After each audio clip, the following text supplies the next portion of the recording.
Hi guys, it's Mandy from Mandyleeplays and I'm back. I was sick the last week, so that's why I didn't upload a video, but I'm feeling much better now. So for this video, I'm going to share with you guys some JRPGs that are on the cheaper side, and look at this as a little continuation of my modern gaming video rant. If you want me to do more videos like this when it comes to JRPGs or indie games, stuff like that, please let me know in the comments down below. And before we start, I do want to highlight some rules for this list. So these games are not sale prices because I don't know when sales start and sales end, and I don't want to recommend a game and I say that's on sale, but when someone watches it later on, the game is no longer on sale. And this list is going to cover games that are under $50. Before we begin, please hit that like button if you ended up liking the video, and consider subscribing if you like this video and all my other ones on this channel. And also hit that hype button if you want to. So let's get right down to the list. The first game is technically two games in one, and that is for Final Fantasy X and X-2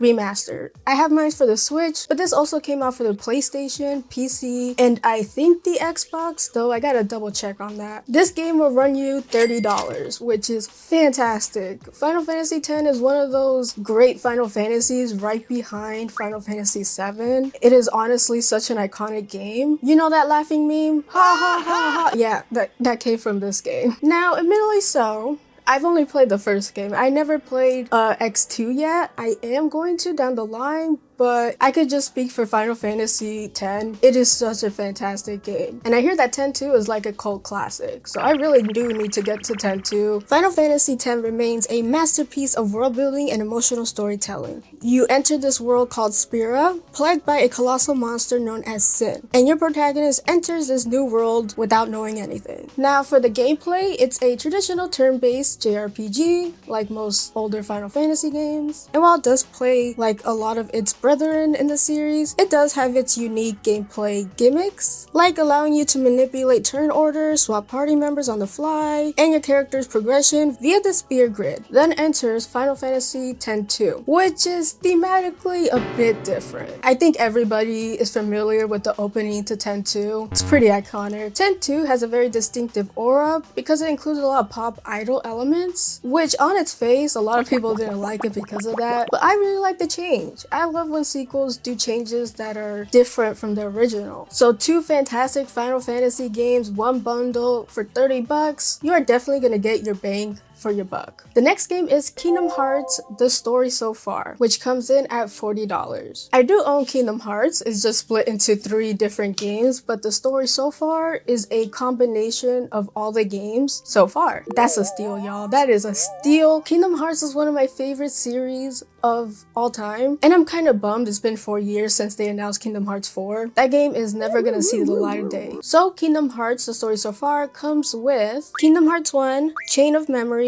which is my least favorite, Kingdom Hearts 2, Birth by Sleep, Dream Drop Distance, and 0.2. Now the weird thing about this bundle is I think 3 of the games were turned into essentially movies. Now they did this because those games didn't really have good gameplay mechanics, so they were just like, people still need to know the story, but they probably don't need to play it. Let me just put all the cutscenes and make it a movie. Those games are 358 over 2 days, Recoded, and Key Back Cover. Now Key Back Cover is actually a really good mini movie. I wish they did more of those, but we're never gonna get Kingdom Hearts 4, by the way. Never. Now this collection does not include Kingdom Hearts 3 though. You have to buy that one separately. But yeah, all those games and cinematic movies for the price of $40 is honestly fantastic. One of the biggest criticism about Kingdom Hearts is the story doesn't make sense unless you play them in order. And with this bundle, you could play them in order and the story isn't like crazy weird. I mean, it's still crazy weird, but it's not that crazy weird. Now, in case you guys don't know what Kingdom Hearts is, it's basically that weird Final Fantasy-esque game that has Disney characters in it. So the games follow Sora, a young boy whose island is consumed by darkness. And our boy Sora wields a magical weapon called a Keyblade, which is really important important to the story. And then on his adventures, he teams up with no other than Donald Duck and Goofy. Now the gameplay is what's really great about these games. Well, for some of the games. So the main Kingdom Hearts games, like 1 and 2, are action JRPGs. But with Chain of Memories, my least favorite game, it's still an action RPG game, but it has these card mechanics, which I hated. I hated that game.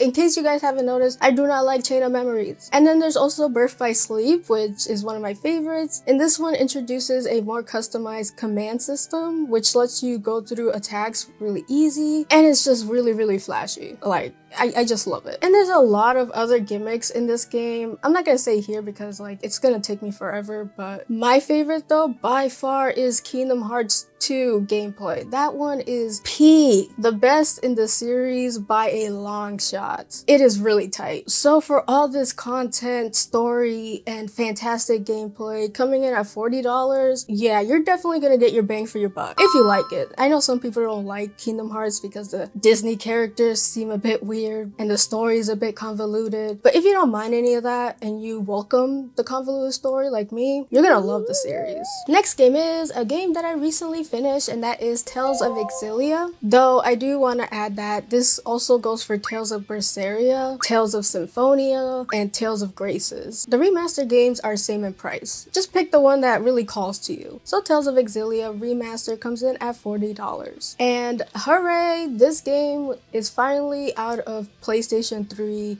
hell and is now accessible to the Switch, PlayStation 5, Xbox, and PC. The Tales series have always been a reliable pillar of the genre, and Xillia stands out by offering a fantastic co-protagonist dynamic. So you get to play as Jude or Mila, and depending on which character you pick, you get different cutscenes and scenarios. Some of it is the same, but some are different. So this gives this game a lot of replay value. And this is also the remastered one, so it has a lot of quality of life changes. And while the story is a bit, you know, JRPG generic, it is still a really good story and it's really fun. Now, the one thing that I found myself kind of having to learn throughout the game is the gameplay. The gameplay is really, really weird. It's an action JRPG, and while yeah, I feel like it was a bit too much at times, the gameplay, once you get a hold of it, is actually pretty fun. Especially the linking system, those are always my favorites. If you want to know more, then please check out my Before You Buy for Tales of Xillia. This remaster of a PlayStation 3 classic is amazing. I don't have a PS3 laying around. I never got a PS3 actually. Those chonky boys came out at like $600. So I'm really happy when PlayStation 3 games do get a remake or remaster or a port. And it gives fans a chance to own the physical copy. Tales of Xillia is a fantastic pick if you're looking for a nice cozy adventure. That's $40. Now the next pick is really exciting for me, and that is for Ys 8 or Lacrimosa of Dana, one of my favorite early Switch JRPGs. And this game is coming in at $40, but only the digital version. Why? Well, mainly because Falcom games tend to have low print, so a lot of people snatch up the physical version very, very fast, and then they resell it, which could be even more expensive. So you can find this game out in the wild, but generally speaking, the digital only one is $40. I have a physical one for the Switch, but it's also out on the PlayStation 5, PlayStation 4, and the PC. And the PlayStation 5 version I think is a bit more expensive because it's the deluxe edition, which comes with a lot of upgrades for the PlayStation 5. So yeah. This is for the digital version of Ys 8 Lacrimosa of Dana, the PlayStation 4 version, the Switch version, and the PC version you could get for $40. I know that was a lot, I'm sorry, but there was a lot of caveats for this one, but I still wanted to mention this because it's such a fantastic game to me. So if you're looking for a more easy, cozy sense of adventure type of game, the Ys games are great for that, and doubly so for Ys 8 Lacrimosa of Dana, which is my current personal favorites in the series. And I remember I did a very old Switch review for this game. I don't know, it was just very, very fun. But enough of the glazing. What is the story about? Well, basically, you play as the protagonist of all the Ys games, except for Ys Origins. You play as Adol Kristen. So while he was en route to another adventure, him and many other people get shipwrecked and they find themselves on this weird island. And this island is called Isle of the Saren, which you could kind of guess why they ended up shipwrecked by the name. So you and other people start to map out the island to get some sense of what's going on, and the whole premise of people being stuck on this island like it's lost is really cool. And plus the island vibes. Hello, I love island vibes. I live in Florida, so that's probably why. Now this game is a bit dated. I think it came out in 2017, so the graphics aren't that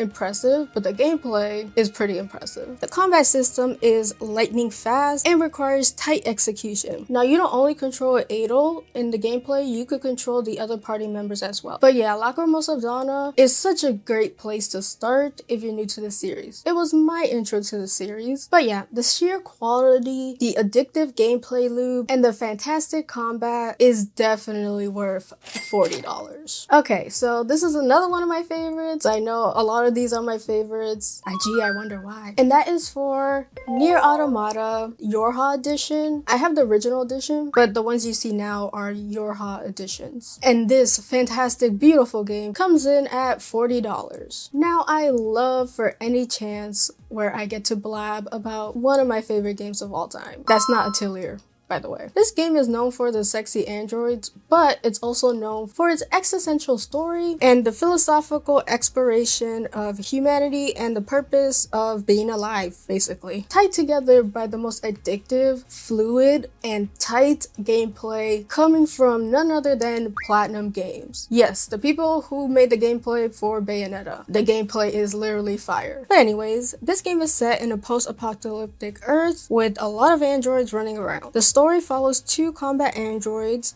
the stoic 2B and the very inquisitive childlike 9S. They are locked in this seemingly endless proxy war on behalf of humanity. But yeah, I love this game 2 bits. It's one of my favorites for a reason. The gameplay is just top notch. The story is very heartbreaking. And the music, oh, the music is just divine. Next game on this list is Persona 4 Golden. And this game comes in at $20. Now, I do know that they're doing a Persona 4 remake. That's probably gonna be like $70 if we're being honest, which is sad. But the original Persona 4 Golden is honestly still a really solid game, even though it's a bit older. So if you want to wait for the remake, then you could do that. But the original Golden will always be golden. While modern games often pad out the runtime with empty open world stuff, Persona 4 Golden splits its 80-hour runtime perfectly. Now you might see 80 plus runtime and might think like, wow, that's a long time. But trust me fam, you won't even notice. So for the story, it begins in a seemingly normal school year that quickly spirals into a gripping supernatural mystery, where you and your classmates must venture into TV worlds to stop this weird phenomenon going on. So with every Persona game, they usually have like a core color. With Persona 4 Golden, it is yellow. And the whole aesthetic is kind of like a Scooby-Doo small town mystery adventure, which is such a cool aesthetic. And of course, your protagonist and your party members get personas. These personas take form depending on the character. And then there is this mysterious fog that rolls into the town, which is pretty freaky. The combat is very fun. It's a traditional turn-based, and again, it doesn't have all the flash of the more recent Persona games, but it's still really good. So I highly recommend Persona 4 Golden. Such a good deal at $20. And while yes, I'm excited for the remake, the original Persona 4 Golden is still such a fantastic game. Alrighty, next is Octopath Traveler 0. This one comes in at $50. I recently beat it and I loved it. So Octopath Traveler 0 is a prequel to Octopath Traveler 1. And it was originally a mobile game, so with 0 they just put all the mobile content and added new content without the microtransactions. This game will give you your bang for your buck. This game is a long one. The main story alone takes around 100 hours to finish. More hours if you want to do all the content. And the town building mechanic. And plus there is 30 recruitable characters, which you will need for like the final best ending. So yeah, there's a lot to do in this game. And the structure of the game is kind of weird. The way this game is structured is basically the way the game was as a mobile game, because the story always evolved and there's new entries, and that's why the structure of this game is a bit weird, but it works for it. The story is pretty crazy and it takes a lot of twists and turns, and you could tell that Octopath Traveler 0 was meant for a more mature story because there's a lot of stuff that's pretty crazy in this game. And another cool thing about this game is you get to play as your protagonist, yes, but 10 other different party members in one battle, which could kind of be chaotic, but it's also very, very fun. The expanded 10 character battle system takes the series' beloved break and boost system, which is a mechanic in all Octopath games, which is basically you hit the enemy in their weak point, and once you get their defense to 0, they break and they stagger. So they take more damage and they won't attack for that turn. So you want to have your party members using different weapons and different magics to help hit the enemies in the weak spot. For me, this game, while yes it's long, is obviously a good bang for your buck. Like, you're gonna be playing this game for weeks. So that is it for my picks. Now there is way more games I want to talk about. I might do a part 2 for this video, but here are some of my favorite games that you could find on the more cheaper side. I hope you guys enjoyed, and I hope you guys found some really good games. Oh, and tell me in the comments below, what good games would you recommend for a cheaper price? If you liked the video, then hit that like button. Would appreciate it, and if you like my channel and would love to see more, then please consider subscribing. Oh, and also hit that hype button if you want to. So with all that being said, I hope you guys have a wonderful rest of your day, and as always, play a good game. Peace, peace.